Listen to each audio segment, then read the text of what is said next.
Ang tula ni Pastor Bao. Bago ang araw ng pagsamba, ang iyong puso ay inihanda mo na at natutulog ka na ng maaga. Bakit ngayon tila wala ka ng sigla? Inuumaga ka, nakakanood ng mga pelikula at K-drama. Dati kapag worship, excited ka. Kulang na lang itaas mo pati ang iyong paa. Kahit sintonado ka, abay, kumakanta ka. Kahit na ang iyong katabi ay sobrang irita.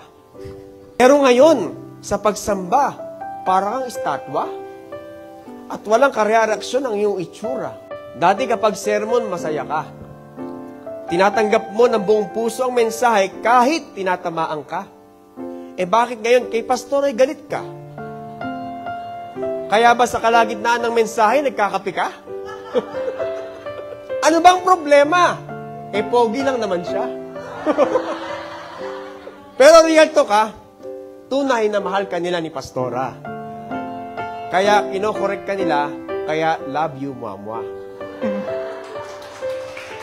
Mahaba to. Dati sa iyong paglilingkod, ang Diyos ay tunay na nalulugod.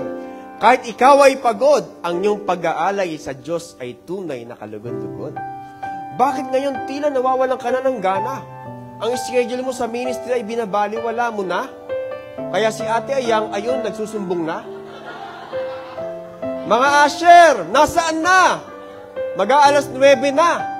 Sa dance naman, si Pastora, ulo niya'y sumasakit na. Sige kayo, baka kayo ay bumingo na. Yung laptop ng church pala, chinachat ka na. Multimedia daw, asikasuhin mo na. Lagot ka si Kuya Paul, napapailing na. Anong petsa na? Yung tripod pala, hinahanap ka na.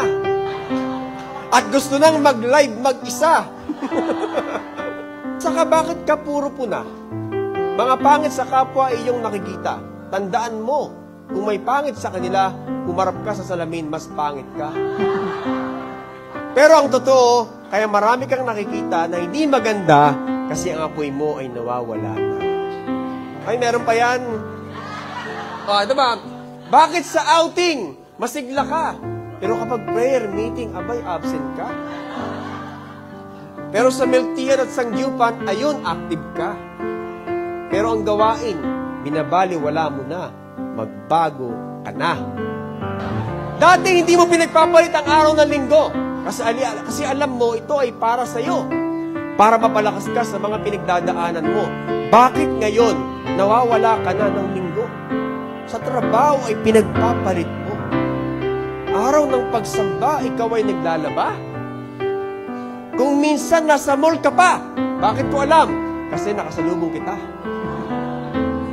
Araw ng linggo, double pay kasi ka mo? Saka may lakad kayo ng mga kaibigan mo? May hiking at swimming kayo? Hay nako, bahala ka sa buhay mo. Saka nga pala, kamusta yung devotion mo?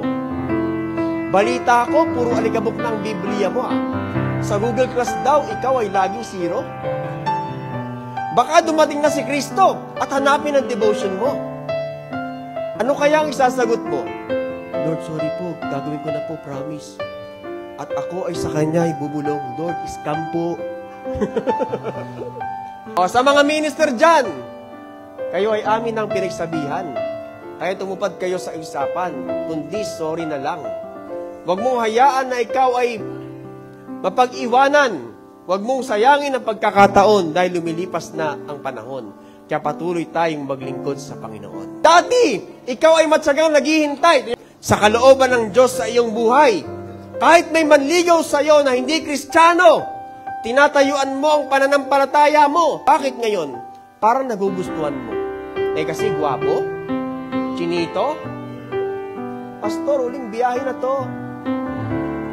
Asa na paninindigan mo? Tandaan mo, mas mainam ang kalooban ng Diyos para sa iyo kaysa sa sarili mong gusto. Rati-rati na on fire ka pa. Hindi ka papayag na wala kang kasama. Dahil naunawaan mo ang puso ng Diyos ay para sa mga bagong kaluluwa. At syempre, maaga ka pa kasi excited ka. Ngayon kung dadalo, wala ka ng kasama, late ka pa. At ang masaklap, nanginginain ka pa ng tinda. Ate Regine, bayad na ba? Naku, utang pa pala. Kaya magbayad ka na. Mamaya yung fundraising, haharangin ka na. Dati kapag may blessing, excited sa tithing. Because you know that it is God who gave you everything. Nakahiwalay ng ikapo. Ngayon, bakit naku po? Pati ang para kay Lord, ginagastos mo na po, kaya magbago ka na po. Sana ikaw ay natauhan, kasi baka ikaw ay mapag-iwanan. Next year pa naman, kami ay pupunta ng Taiwan. Mga kaibigan, ang buhay mo ay sa Diyos mo ilaan, at sigurado, tiyak ang iyong patutunguhan, dahil siya ay laging nandyan. Palakpakan natin ang Panginoon. For watching this video, and I hope you are blessed with God's message. And we are encouraging you to support the ministry of Legacy Generation na makikita nyo po sa screen po ninyo. And always remember that in Christ, you are blessed and highly favored. And don't forget that we are a generation that will leave a legacy. God bless you.